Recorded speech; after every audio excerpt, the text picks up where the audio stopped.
Bad news travels faster than good.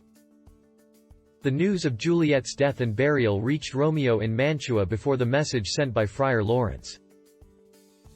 He fell into deep despair and remembered a poor chemist about whom he felt, "This chemist is so poor that he would be ready to sell poison to anyone who could pay him well." Went to him and brought poison against gold. Romeo set out for Verona to visit his dear lady in her tomb, after which he would take the poison, and i.e. by her side, he reached churchyard at midnight and set to work to break open the tomb with light and some tools brought by him.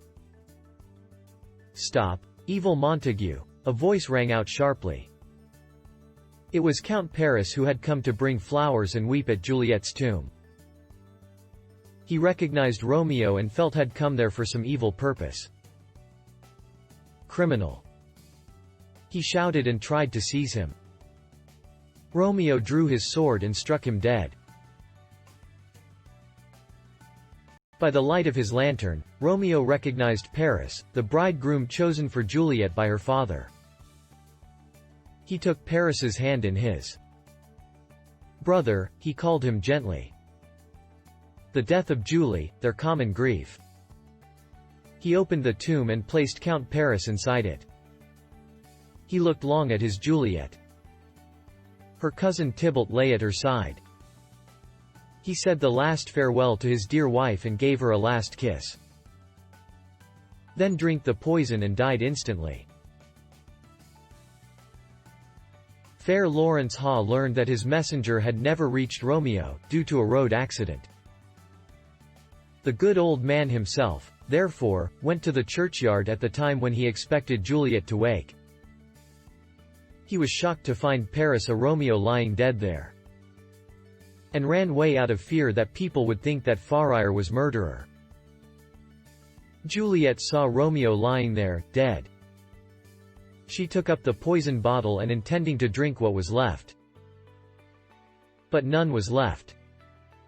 She then took his sword and thrust it through his heart.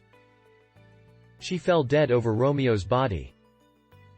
City guards entered the tomb, got all the information from Paris's and Romeo's servant. The news soon spread through the streets. Old Montague and old Lord Capulet came running to the churchyard. The Prince of Verona joined them. Then the guards brought the friar to the prince and then got to know about the tragedy. Friar told his story and the further story was told by servants of Romeo and Paris. The letter from Romeo to his father told of his secret marriage and of Romeo's intention to poison himself.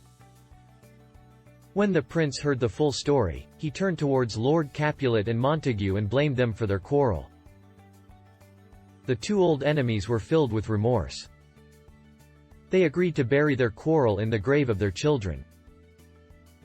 Lord Montague said that he would erect Juliet in pure gold. His old enemy said that he would erect an even finer statue of Romeo.